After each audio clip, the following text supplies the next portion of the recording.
Okay, welcome everyone. Just a short intro to Dr. Nagesh. He actually is a practicing doctor.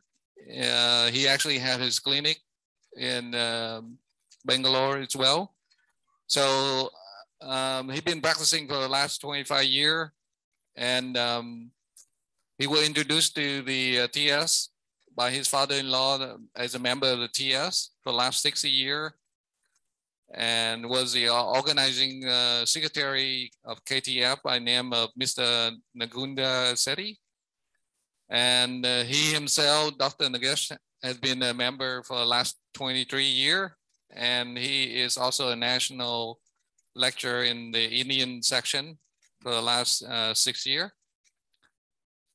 He has delivered lecture at our ETYAR International Conference as well, and as well as visiting the other TS lodges and conduct lecture, workshop, and seminar across India. So please welcome Dr. Nagesh. He's going to be talking to us today about leading Theosophy.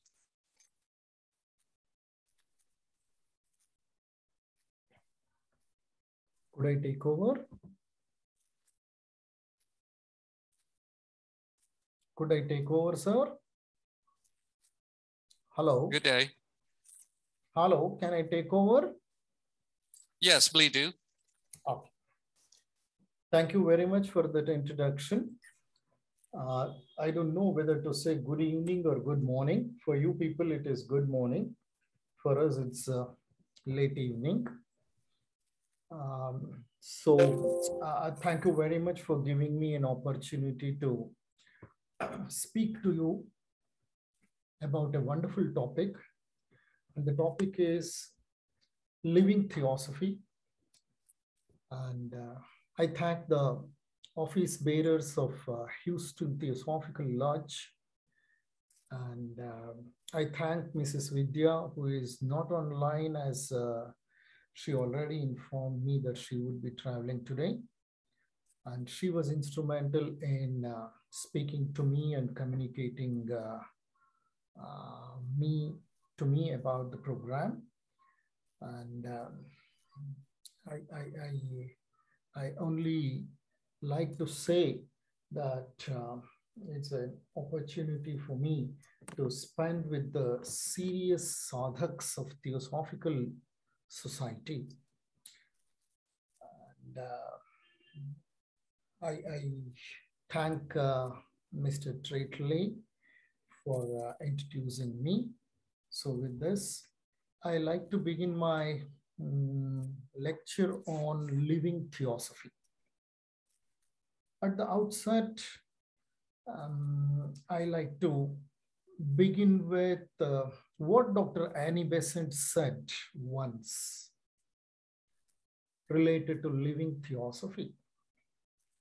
Dr. Annie Besant said, "Let us remember that the best preacher and the best machinery for spreading Theosophy is by leading a theosophical life.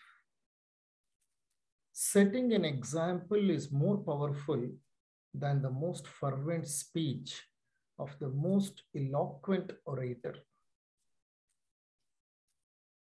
Aptly said and wisely said. So Besant is of the view that the best way to preach Theosophy is to live Theosophy or adopt theosophical principles in life. And setting an example is much more powerful when compared to giving lectures and listening to lectures. So that's what I'm going to speak to you people for the next 1 hour or so.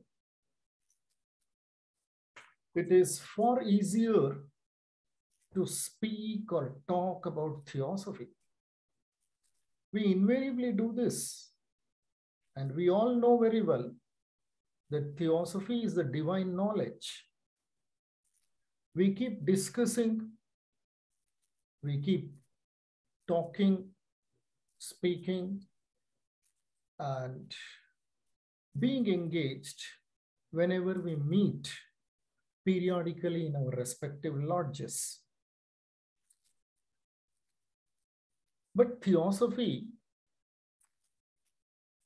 as we speak, as we read from the standard textbooks written by our great leaders and founders of Theosophical Society, has a great limitation. Basically because reading and speaking about Theosophy is just one dimension of it. But the most important dimension is to internalize the theosophical principles and practice Theosophy in day-to-day life. Many times, I feel, it's my individual opinion, that more than talking Theosophy, it's better we start walking Theosophy. That's where the most common problem. We don't walk the talk.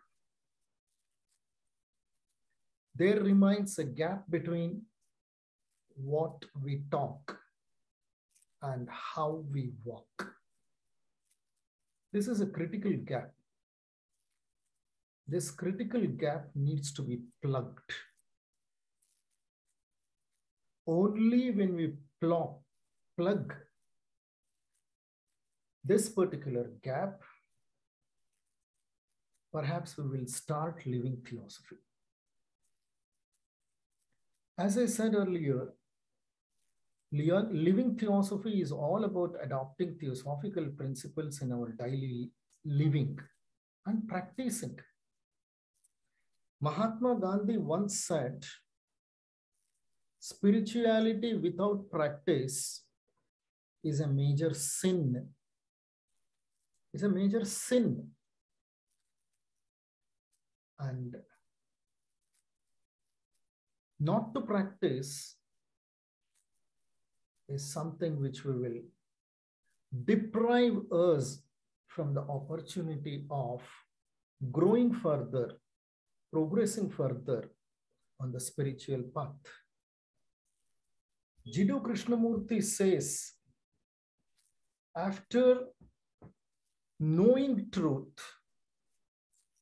if we don't practice it, it becomes a poison.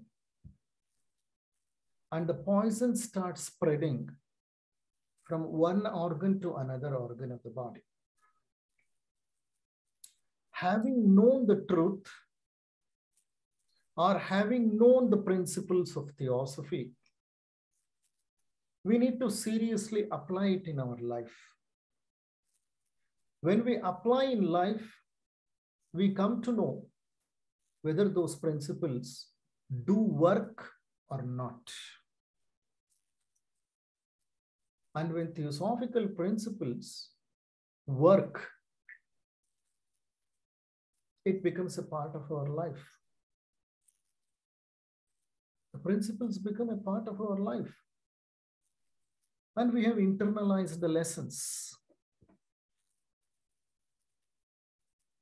What are the basic principles of Theosophy? The basic principles of Theosophy are the core principles of all religions. Theosophy is said to be religion of all religions.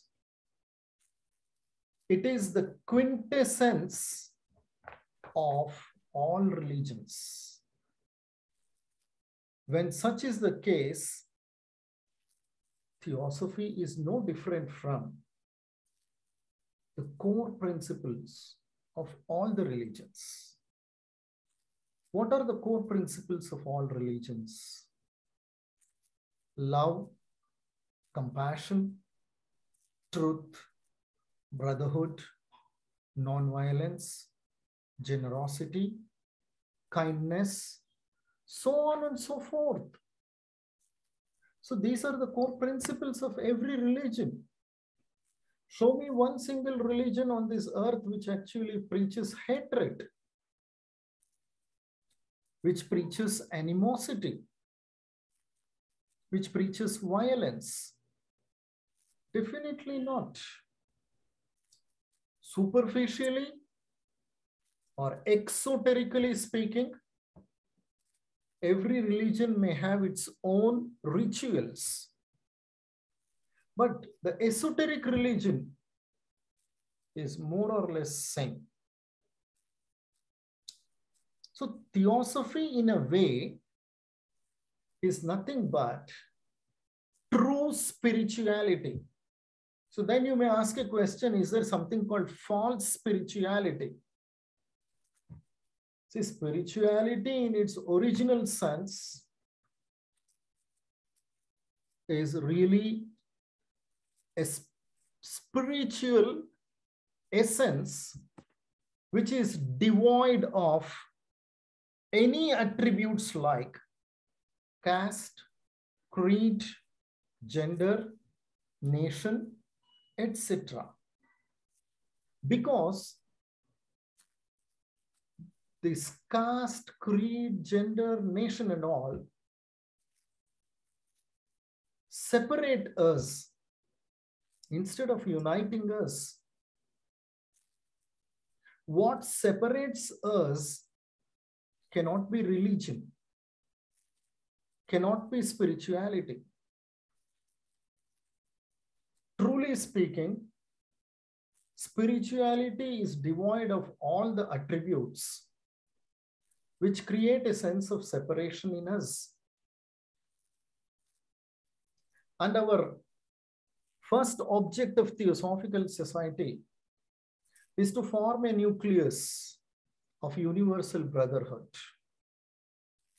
without any distinction of caste, creed, sex, gender, nation, things like that.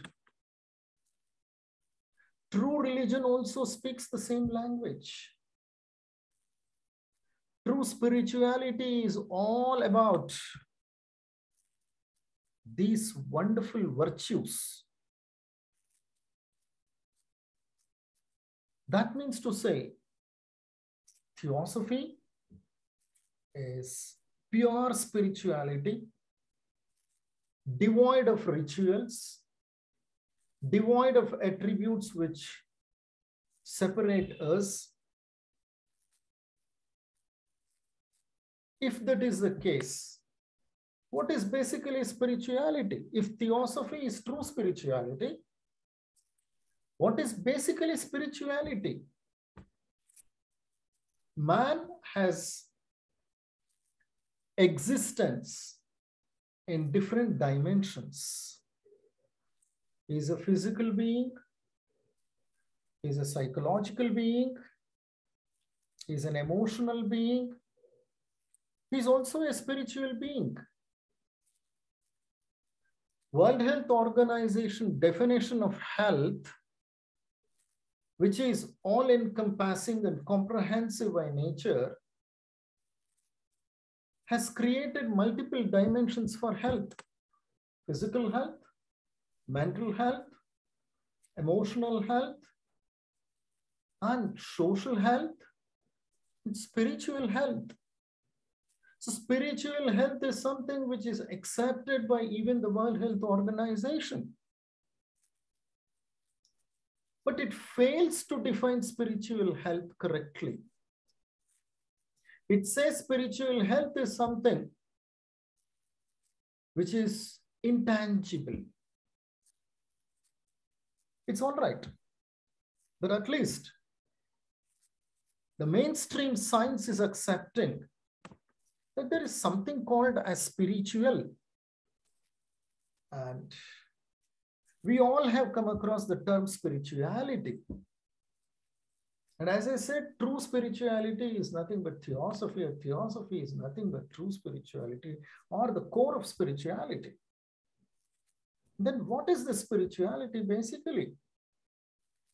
I was reading a wonderful book by Anthony de Mello. Anthony de Mello was an Indian Jesuit priest who wrote a wonderful book of anecdotes by the name Song of the Bird. And he went on to write another wonderful book, the book of anecdotes again, called as Prayer of the Frog. Song of the Bird, Song of Bird and Prayer of the Frog. Both the books are wonderful books. And in one of those books, he wonderfully describes spirituality. Spirituality means waking up. Waking up. That means to say, a lot of us are fast asleep. Most of the people are fast asleep. They are born asleep. They grow asleep. They live asleep. They marry asleep. And they also die asleep without ever waking up. Without ever waking up. They never understand the loveliness and beauty of this thing that we call existence. Existence is so sacred and it is so beautiful. It's so ensnaring and it is so lovely. Unfortunately, a lot of people are not awake. They have not experienced the beauty of this thing, what we call existence. Waking up or becoming awake totally transforms the way we perceive the world,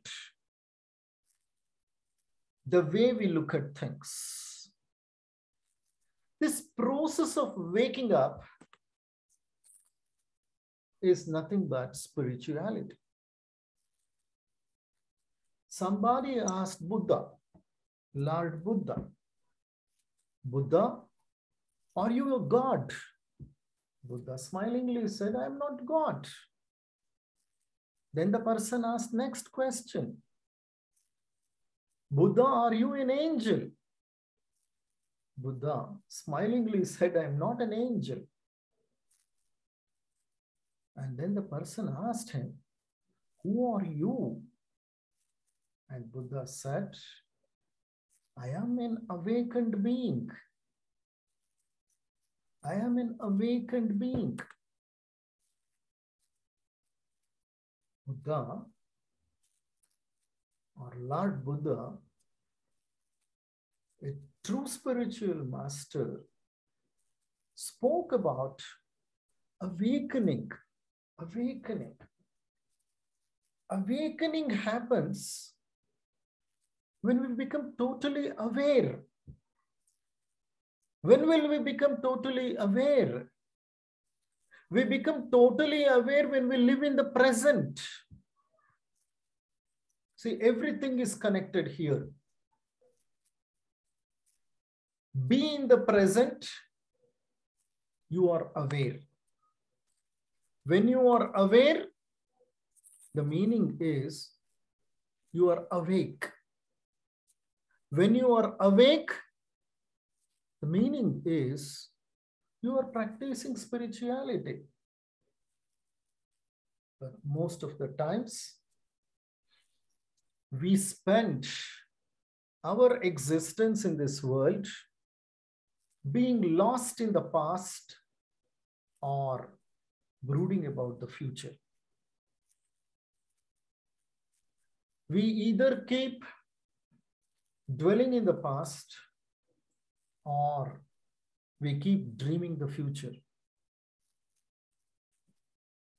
The whole existence is in the present, but we separate ourselves and get either into past or future. In this process, we are asleep. In this process, we are made to sleep. and we are in deep slumber.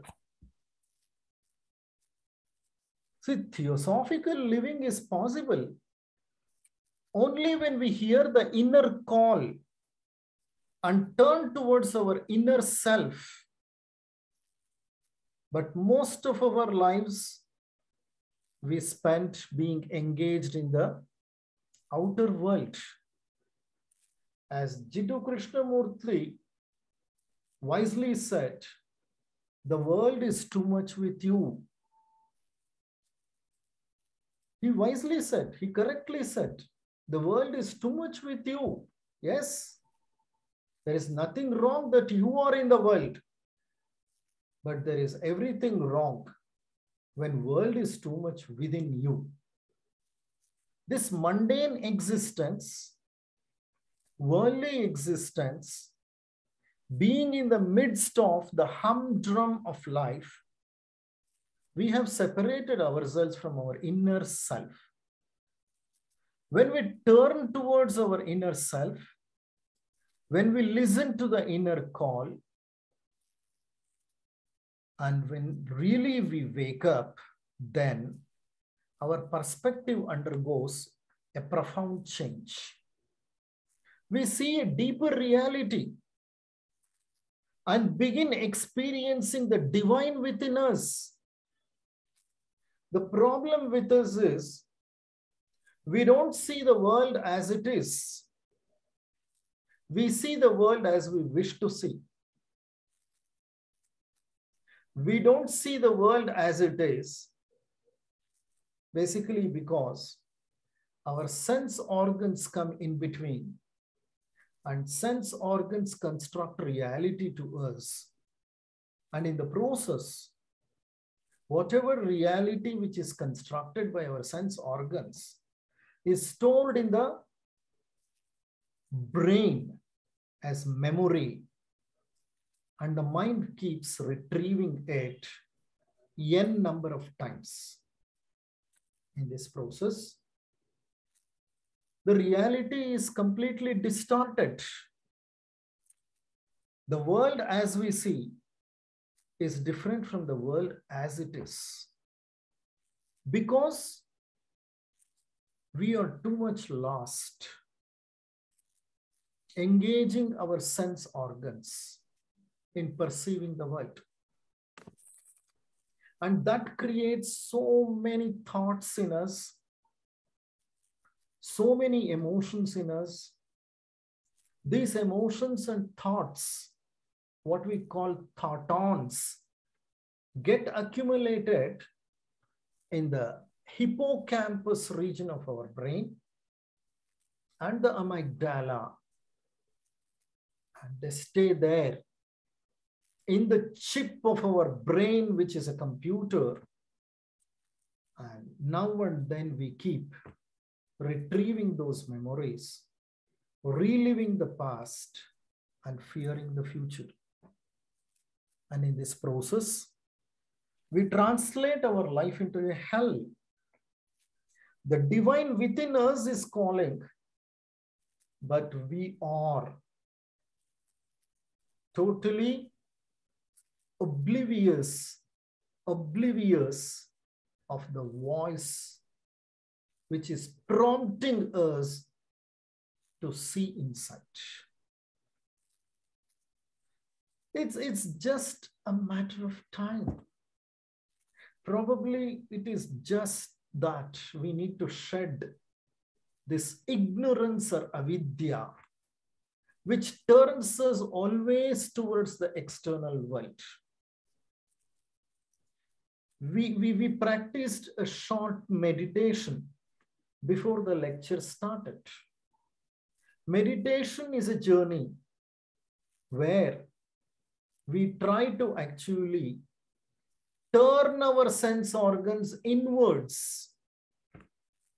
As we turn our sense organs inwards, the sensory input reduces. This is what Patanjali, who wrote Yoga Shastra or Yoga, wonderfully explains. Yama, Niyama, asana, pranayama, pratyahara, dharana, dhyana, samadhi. 8 limbs of yoga. In these 8 limbs, pratyahara is one of the most important limbs, where we turn our sense organs inwards. When sense organs turn inwards and the sensory input which is reaching our brain completely gets shut off, our consciousness turns inwards. And as the consciousness turns inward, we start experiencing the divine within us. And when such meditation practice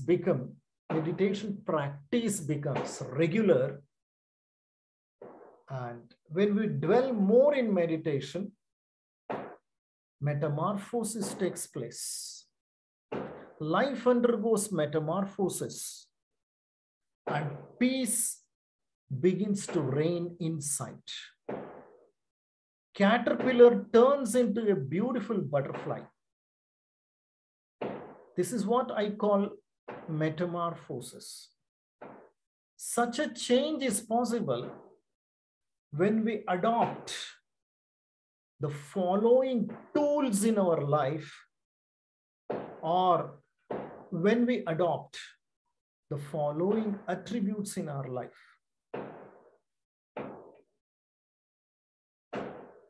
At the Feet of the Master wonderfully explains those attributes which we are supposed to adopt and practice. The first attribute or the tool, I call it more a tool than an attribute. The first tool is discrimination, where I practice discrimination when it comes to everything in the world. What needs to be done, what should not be done, what is correct, what is incorrect, what is right, what is wrong, what is permanent, what is transient. I try to discriminate between these things and understand what is real from what is unreal. When such a kind of discrimination I exercise in my life, I probably have initiated my journey, initiated the journey into spirituality. The second tool is dispassion. It's nothing but non-attachment. Being in the world, but not belonging to the world. Being in the world, but not belonging to the world. That is the kind of existence that we need to practice. But the other way, we are so much in the world that the world has entered into our mind so much, we are unable to get detached from the world. Dispassion is the second important tool which we need to practice. We need to love this world. We need to live joyfully in this world. We need to enjoy the world. We need to enjoy everything and anything that is given to us by the God. But in the process, we should not get too much attached to it. If something is unavailable, it should not hurt us. It should not traumatize us. It should not create sadness in us. We should carry that kind of equanimity and throw away the dependency. That's what is dispassion. And the third tool is practicing the 6 virtues. The 6 virtues, I don't want to get into the depth of it. You people are all members of Theosophical Society and you have read At the Feet of the Master. You know them very well. These virtues are something which we need to practice, and they should become a part of our life. And the last tool is love. It's not that anybody can practice love. Love is not something which cannot be practiced. You can become love, that's all. How can you practice love intentionally? Love is something which is inherent and innate. Inherent and innate attribute of your soul. You say Sat Chit Ananda. Sat Chidananda. Ananda means bliss. All of us are nothing but specks of this bliss. Our spirit is basically a speck of bliss. Ananda is our real form. And Ananda is nothing but the joy. So how can you practice it? It's innate in you. You can manifest that love, which is already there in you. Probably very few people truly practice these tools or attributes because it's easier said than done. We can't practice basically because it requires sadhana. Unless we enter into the path by seriously persuading, persisting, and we seriously hang on, cultivate, and get through this particular process, it becomes difficult. We end up talking spirituality, but we fail to walk on the path of spirituality. The path of spirituality or the path of theosophy is a steep path, very difficult to climb, and very riskier also. But it is the shortest distance to the divine. As it is wisely said by Dr. Annie Besant in a small book titled as In the Outer Court, there are 2 paths to the destiny or to the divine. One path is the steep path, a straight path. It is like the rope way to a hillock. It's like a rope way which is constructed to reach the top of a hill or a hillock. It's a steep path. Difficult to climb, but the shortest distance. And that is the path of theosophy. That is the path of spirituality. But many of us take up the other kind of path, which is meandering, which is serpentine, which is just going in rounds and rounds and rounds through the hillock. The path which is meandering, serpentine, is a long path. And when we put one step forward, many times we put 3 steps backward. The path takes a long time for us to reach the destiny. But spirituality is such a path, true spirituality, that is, theosophy is such a path where we need to take the risk, but we need to tread the steep path which can hasten our spiritual progress.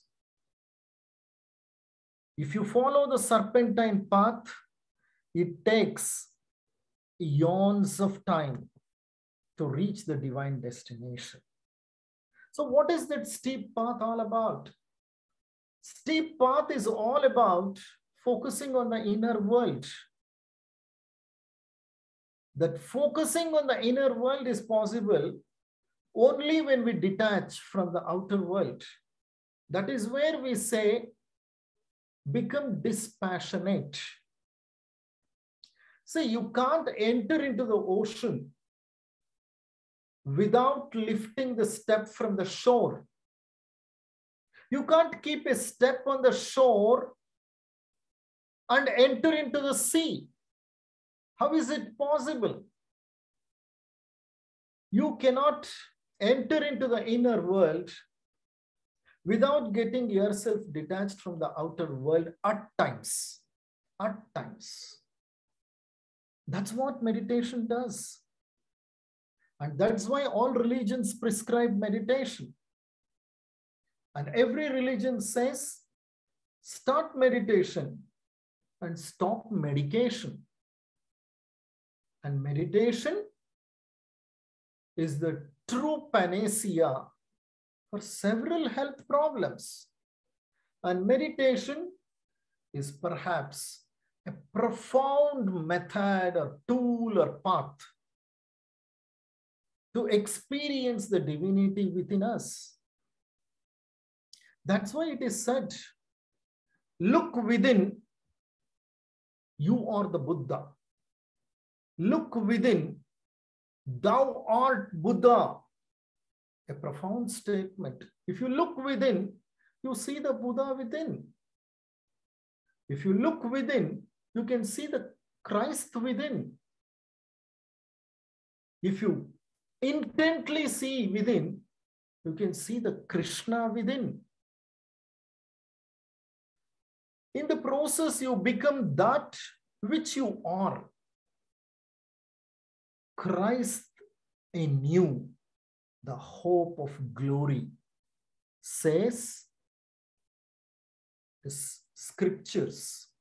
Christ is in you and he is the hope of glory. So whether it is Christ, whether it is Krishna, whether it is Buddha, they're all there within us. They are dwelling within us. The meaning is the Christ or Buddha or the Krishna is nothing but your higher consciousness. And that higher consciousness is rarely being experienced by us. These utterances, whatever I said now, is calling us to turn inward. But we are ensnared by the world around us and hardly we heed to the call. We never heed to the call. We never heed to the call. And it requires several lives for us to realize that the Christ is dwelling inside. And the best way to experience the Christ inside is to shed everything that is outside and turn inside. See, in this particular world, nothing is permanent. Everything keeps changing. Change is the only thing which is permanent in the world. So look at the paradox of this particular statement, how paradoxical it is. Everything is transient, ephemeral, temporary, fleeting, and everything keeps changing. And the change is the only permanent thing in the world. In such a transient world or ephemeral world, we want to settle down. We want to settle down and we have our own dreams of settlement. That's why a Sufi master wonderfully says, unfortunately, people want to settle in a place where settlement is impossible. Unfortunately, we all want to settle down in a plane which is impossible to settle, because settlement is impossible in this physical world. We are travelers. We are pilgrims. We have come on a travel. We are on entourage. And we come here only to leave or exit. We exit from here only to come back. The process of birth and death, or the cycles of births and deaths, happen innumerable number of times in our eternal life. In such a kind of ephemeral world, why are we supposed to look for something which is permanent, which is stable? But all of us are in the process of clinging to this world, hanging on to this world so passionately, and we do not like to exit from this world. And we just hate the very term that everything is temporary. I just like to share an anecdote with you, an anecdote. A Sufi of forbidding appearance arrived at the doors of a palace. But this Sufi, who was a wanderer, who was moving from a place to place, who was more like a gypsy or a nomadic, when he entered a palace, nobody dared to stop him, because the Sufi masters or Sufi saints have extraordinary spiritual power, and they have such a wonderful power that people do not dare to ask them any questions, stop them from entering any place. So this Sufi entered into the palace. He made his way right up to the throne on which a king was sitting. He addressed the king and said, "O king, I have come to your palace." The king stood up and asked him, "O Sufi master, what is that you want from me?" And the Sufi said, "O king, I want a place to sleep in this caravanserai. I want a place to sleep in this caravanserai." The king immediately said, "This is not a caravanserai, for your information. This is my palace." The Sufi immediately said, "King, may I ask you, who owned this place before you?"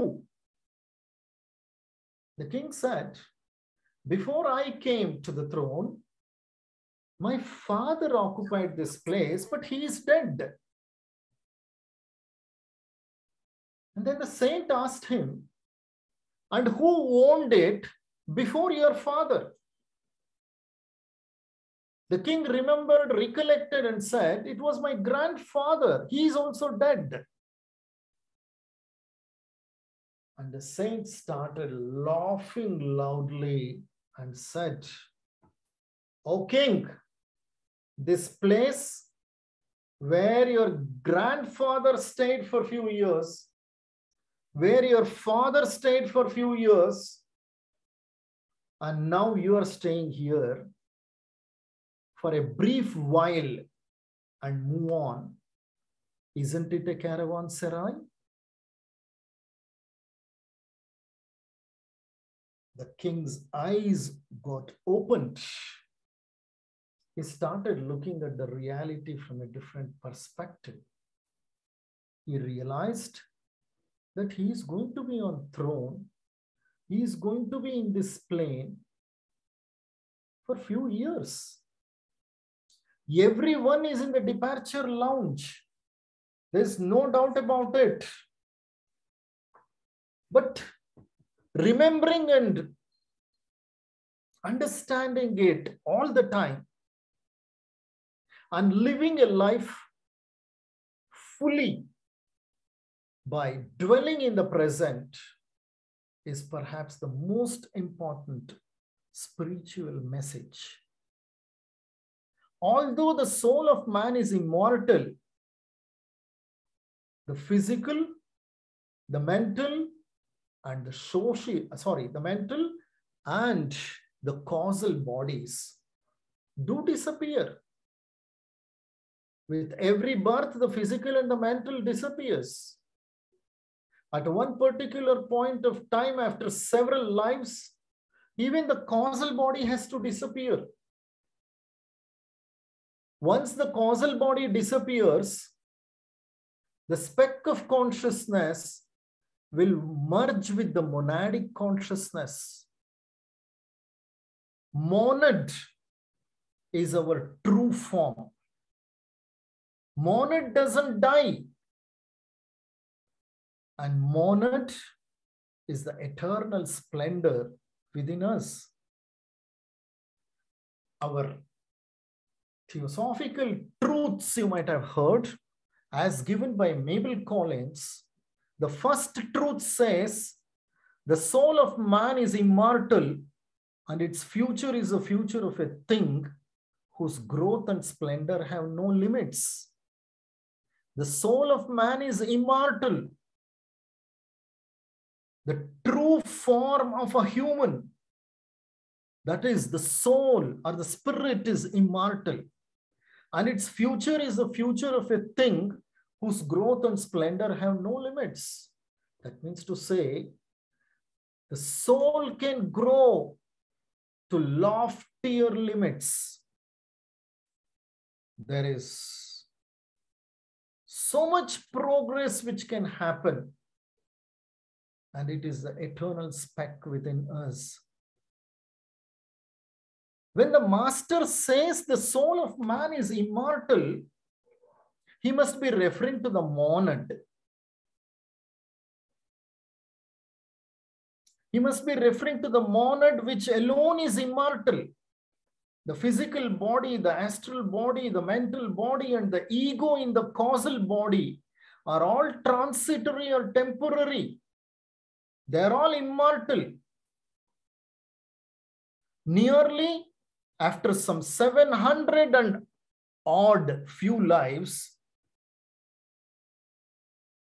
even the ego in the causal body dies. After the ego in the causal body is slain, there comes to dominance the divine spark called by Pythagoras as the monad, which means the unit or the one only. Our master refers to this monad when he says its future growth and splendor are without limit. That means to say, there is something which is permanent within our body as of now, dwelling inside our body. And that permanent thing, which is a speck of the flame of God or flame of Lord, whatever you call, is the one which can grow, which can evolve, which can progress, which can unfold, and can reach loftier heights. Everything that we need for perfection is present in our monad. But we need not create anything new. That means to say, the monad that is our true form, that is something which is permanent within us, has everything that is required for progress, growth, and evolution. Nothing we need to create. The Lord has given all the potentials to us. And all these potentials are hidden within our monadic consciousness. But then what does it mean? Does it mean to say we don't have any role at all? So should we not do anything? The monad will take care of our spiritual progress, is it? No. We cannot sit quiet, thinking that everything is given to us by the Lord and we have no role to play. No, no, no. We have a very, very important role to play. We need to understand that role. And we need to play to that particular role. That's what is all about theosophical living. Understanding who I am. I understand that I am not this body. I am not my emotions. I am not my thoughts. I am not my causal consciousness. I am basically a monadic consciousness. What is said to be the permanent thing. Once I understand that I am monadic consciousness, but as of now, I am dwelling within these particular upadhis or vehicles called as physical, emotional, astral, or mental, lower mental, higher mental, intuitive, or whatever it is. These are all vehicles. These vehicles are totally getting dissipated, dissolved in future. And understanding this eternal truth, not intellectually. Intellectual understanding is the first dimension of understanding. But this intellectual understanding has to translate into action. When intellect doesn't translate into action, it is as good as spirituality which is not in practice. That's why I am saying repeatedly right from the beginning, understand who you are truly, and then understand what is the purpose of this life, and understand what is the role that you're supposed to play, and play the role to perfection. That playing the role to perfection is theosophical living. Once you understand that you are the monadic consciousness dwelling as of now in this physical body, and one or the other day, you need to evolve and merge in that monadic consciousness. And that is the plan of the divine. That is a plan of God. It is said, God has a plan, and the plan is evolution. Everything has to evolve from a subnuclear particle to the entire cosmos. Everything is evolving. Evolution per se is the fundamental law of nature. If that is the law of nature, and if the purpose of this life is to evolve, and to evolve is to understand the reality and shed my individuality and merge with the monadic consciousness, I need to play my role as a human being to the perfection. See, there are three types of human beings. Number one, animal in the human form, human in the human form, and divine in the human form. These are the three types of human beings. One can be an animal still being in the form of a human. That means to say, the animalistic tendencies are predominating in the person. Another kind of person is a human in the human. Yes, he has evolved from animal to human, and he is living a life which is really expressing the human qualities, that is human in the human, and then the divine in the human, that is a third kind. The divine or the God in the human, the godly qualities, the divine qualities, the loftier qualities. We all know very well in Christianity, it is said, man is created in the image of God.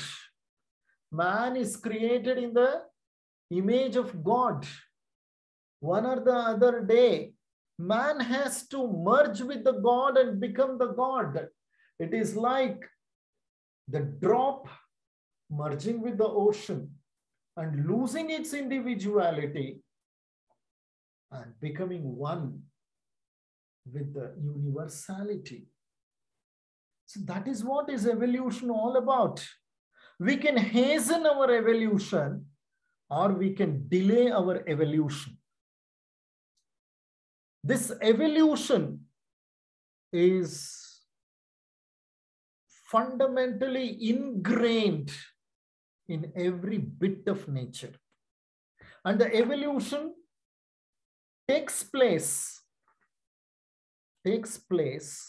in this particular cosmos under the adept and monadic inspiration. Under the adept or monadic inspiration, the evolution gets hastened. We tread the path fast and we reach the outer court. And in the end, we get into the sanctuary, what we call the sanctum sanctorum.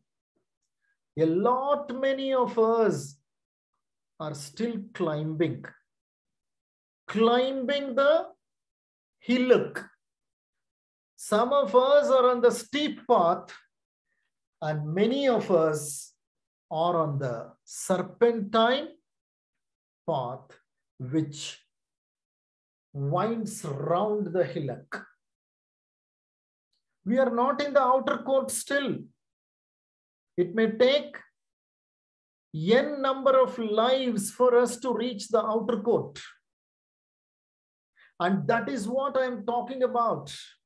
This process of reaching the outer court is a process which should be looked deeply, and we need to hasten this particular movement by adopting theosophical principles in our life. The principles like discrimination, dispassion, the 6 virtues, what we call Shad Sampatti, and the love, all-encompassing love. All that the world needs is love. The most important attribute. Unfortunately, the most important attribute called love is so devoid. It is so rarely seen. We are devoid of it. Existence is in real need of this particular attribute. Once we realize that the purpose of existence is to evolve and attain perfection, we will cooperate. See, there is a plan of God, and the plan is to evolve. And for evolution, we need to tread the path. And treading the path is the only way to evolve. And there is no other path but for this particular path of sadhana or serious persuasion.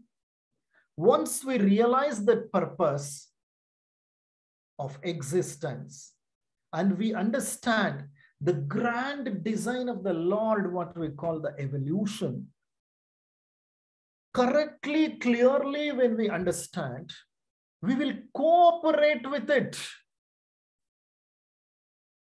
We align ourselves with the cosmic will. That's when the life turns into happiness. When we align our lives with the will of the God, or what you call the cosmic will, or the will of the masters, that is evolution. When we align ourselves and when we cooperate with the law of evolution, our life turns into happiness, well-being, serenity, powerful and peaceful. When we collaborate with the nature, certainly the friction ceases.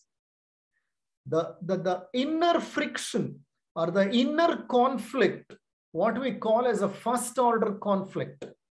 The first order conflict, to do or not to do, to will or not to will, to do this or to do that, to live a lower life or to progress into a higher life. See, this friction, what is there inside, is a first order conflict or the friction. It ceases the moment we start understanding the grandiose design of evolution, which is in front of us. So when the friction ceases, we do not generate the adverse karma. We do not get into dushkarma, otherwise called as adverse karma. We will not actually increase the karmic load. This karmic load may hinder our progress. We become an agent of the cosmic purpose. Hence, the cosmic will be behind us. Please understand this particular part, particular component, which is a wonderful message of Theosophy. Theosophy says God has a plan, that is evolution. Understand evolution and cooperate with the scheme of evolution.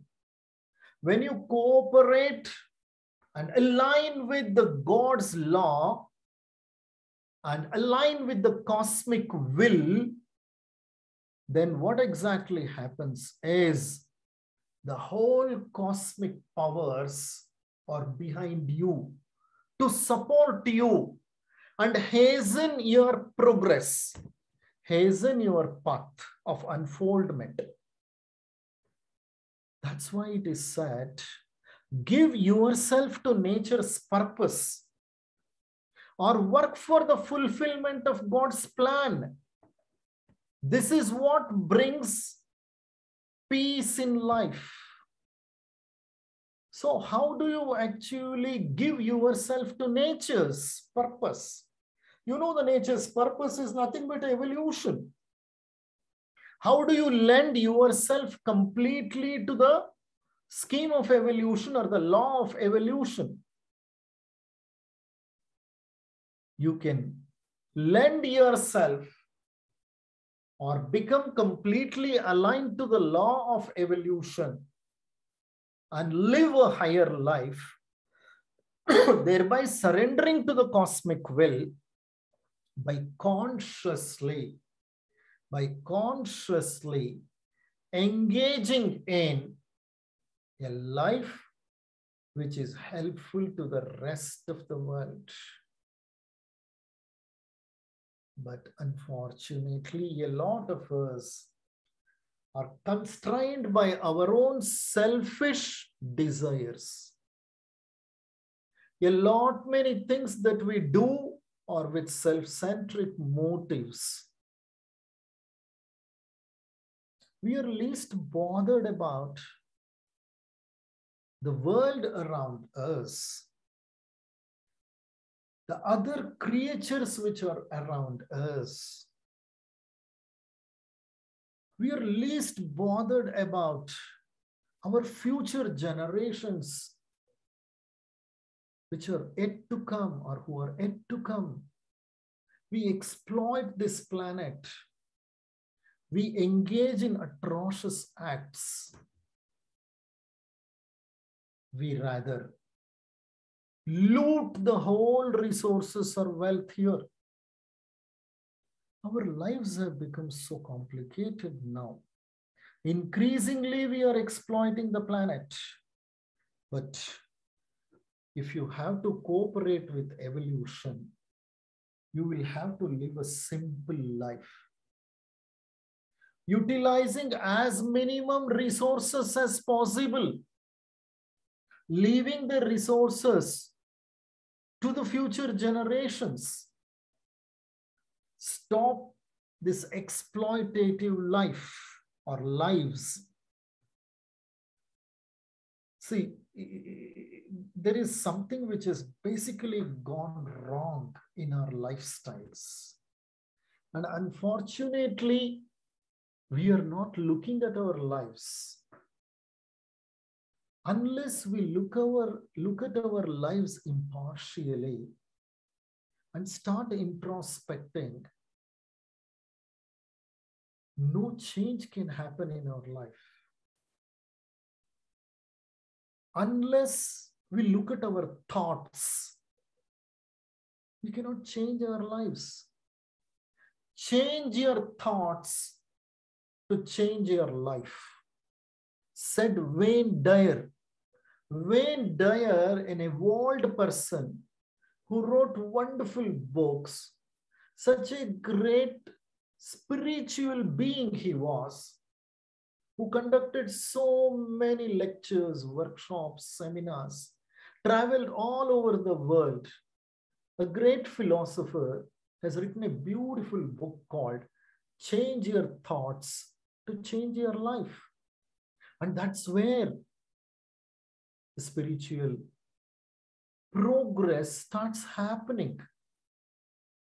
Changing the thoughts means moving from lower thoughts to higher thoughts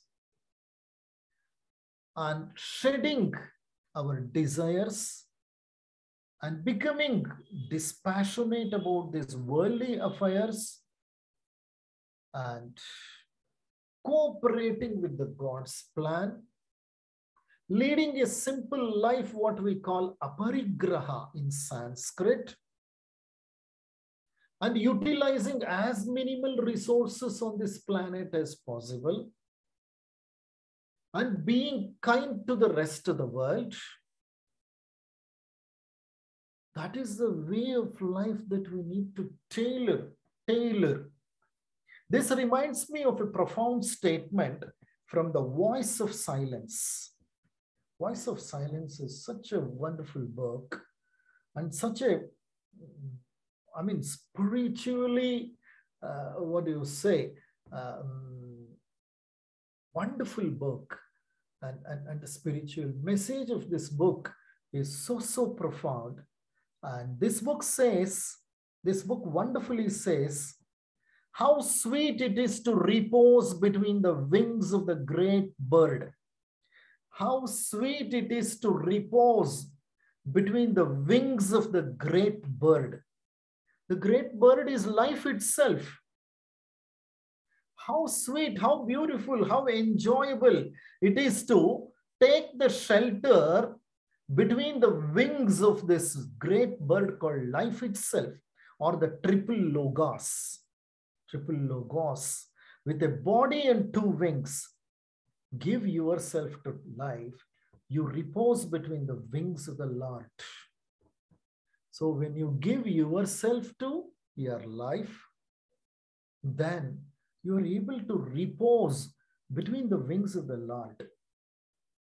So what is the meaning of giving yourself to life? Giving yourself to life is nothing but leading a life of an altruistic person. That means to say, develop altruism. Altruism means you exist not for yourself, or you live not for yourself. You live for the rest of the world. And you're eagerly looking for serving everything and everyone in this world. That's why Swami Vivekananda once wonderfully said, "He alone lives who lives for others. The rest are more dead than alive." What a profound statement of the monk, Swami Vivekananda, a great Hindu monk who traveled wide across into several countries of the globe, gave this wonderful message to us. He alone lives who lives for others. The rest are more dead than alive. So this is what Theosophy also says. Theosophy is nothing but altruism. The first object of Theosophy is that a Theosophist should be a philanthropist. True Theosophy is philanthropy. You should always ask a question, what can I give to this world? What should I give to this world? How can I help these people? How can I help this planet? How can I help this creature? When you are leading such a life, which is altruistic, you are engaged in the process of giving. Giving as much as you can give. Dr. Annie Besant once exhorted, there is happiness in giving. She said there is happiness in giving. The more you give, the more happier you are. And when you engage in this process of philanthropy and start living an altruistic life, you are cooperating with the law of evolution. You are collaborating with nature, and you are translating the purpose of evolution into action. And you are doing the job of your masters. And that is true theosophical living. And in the process, you are now no longer resisting. You are no longer resisting the penetrating light of the monadic consciousness into your ego. When you align totally yourself in this philanthropy, in altruistic living, understanding the scheme of evolution and understanding your role, the monadic consciousness starts penetrating into your ego. Capital letter E, not small letter E. It will start penetrating into your causal consciousness. When monadic consciousness or the energy from the monadic consciousness penetrates into the egoic consciousness, your ego gets cleansed. It completely gets cleansed. And this takes many, many lives. And in the process, you get purified. Purgation, what we call the most important step, purgation, purification. And in this process, what happens? No, you would be surrendering. Only when you surrender to the cosmic will, and when you become submissive to the cosmic purpose, when you stop resisting the monadic consciousness entering into your egoic consciousness, your avidya is completely burnt. Avidya means ignorance. Your ignorance is completely eliminated now, and the monad is energizing your egoic self. It is possible only when you cooperate with evolution, the planetary evolution or the cosmic evolution. And when such a thing happens, as Francis Thompson, who wrote a wonderful book called Hound of Heaven. Francis Thompson wrote a beautiful book called Hound of Heaven.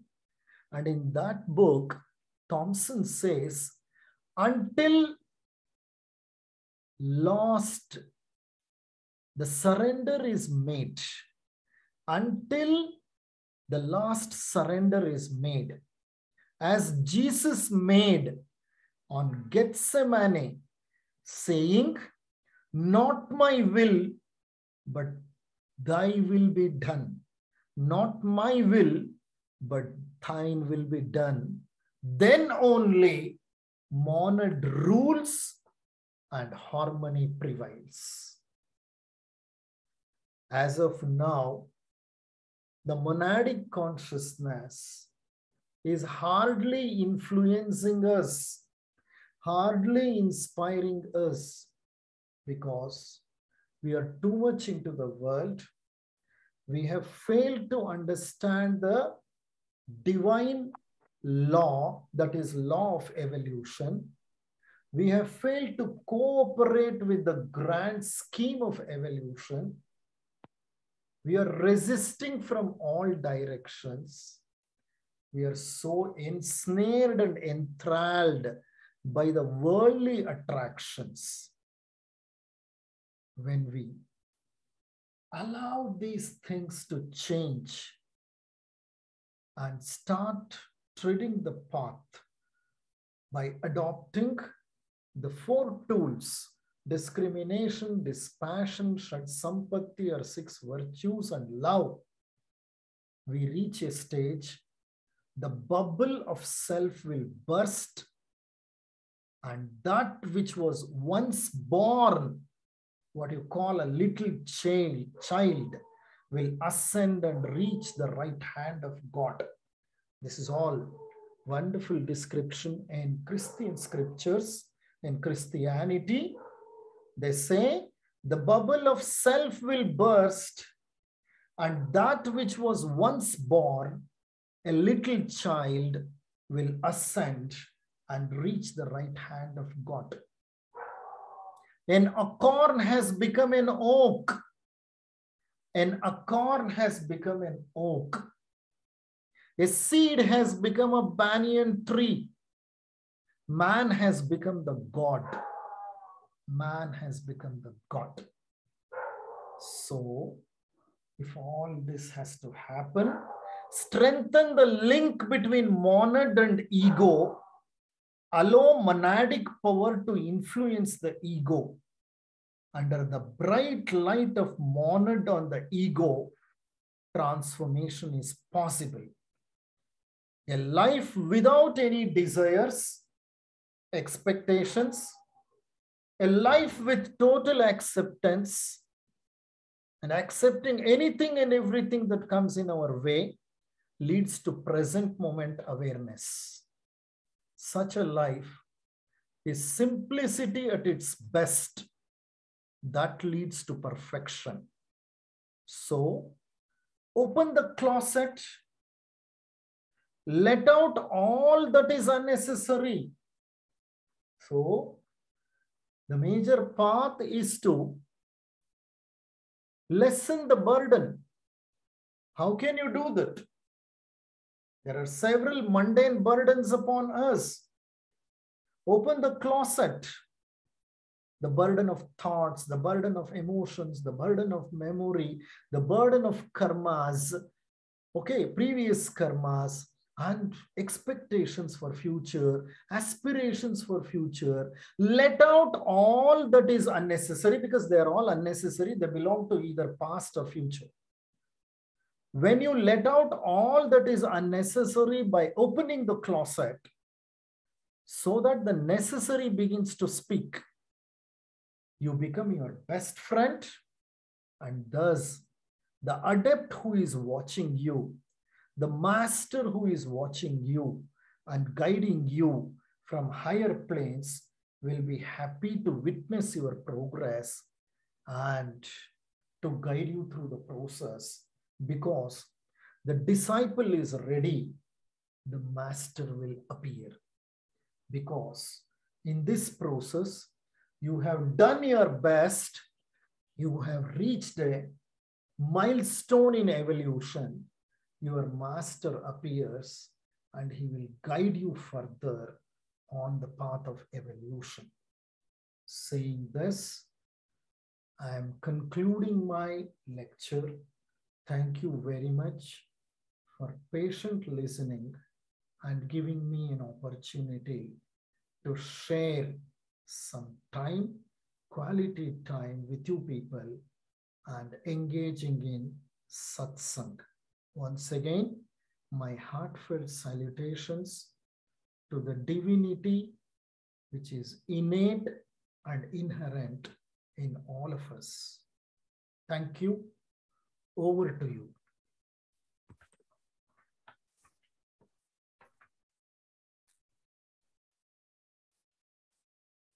Thank you. Thank you for sharing with us your talk today. I got so much note from this talk. So wonderful, lots of insights. We have just about 8 to 10 minutes left. So I'd like to go ahead and open up the floor for everyone to, if you have any question for Dr. Nagesh, you could go ahead and unmute and ask him. This is Anne.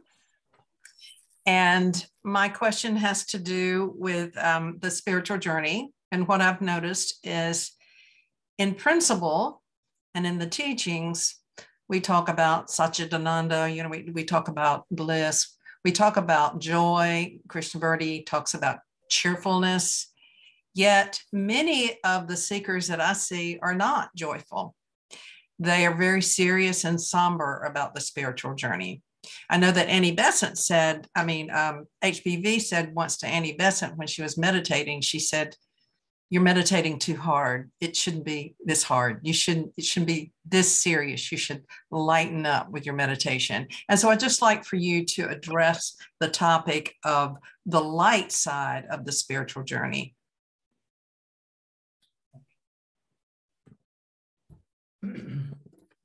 Spirituality never prescribes a very harsh journey for us.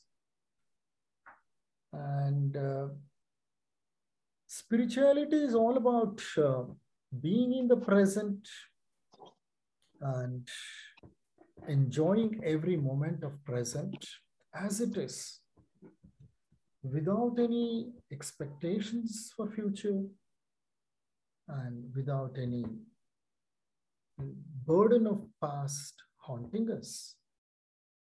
So I think it's relatively an easier path, but it's not so easier for us, basically because we are totally into the attractions of this worldly life. And as you rightly said, meditation need not be so tough, need not be so difficult, need not be practiced so harshly. It's a journey. And another thing, meditation is something which you cannot practice. Meditation is something which happens to you.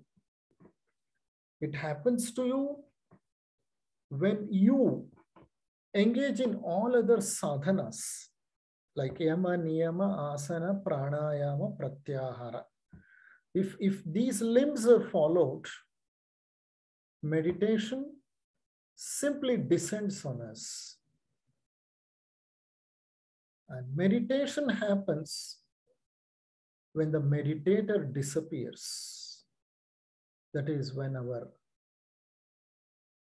personality disappears, our dehatma bhava disappears, or our lower ego disappears. And that happens when we simply relax. Simply relax. So as Annie Besant said, it's definitely not a very harsh journey. It is something which happens when we live a simple life with few desires. And when we do not even wish that we need to attain moksha. We just need to live in the present. That's all. When you live in the present, meditation happens on its own. Hope I have answered your question, ma'am.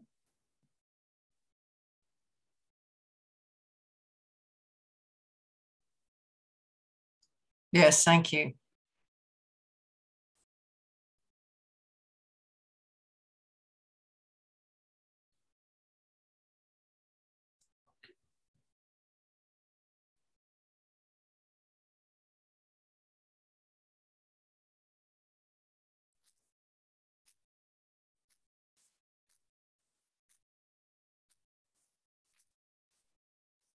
Thank you, Anne.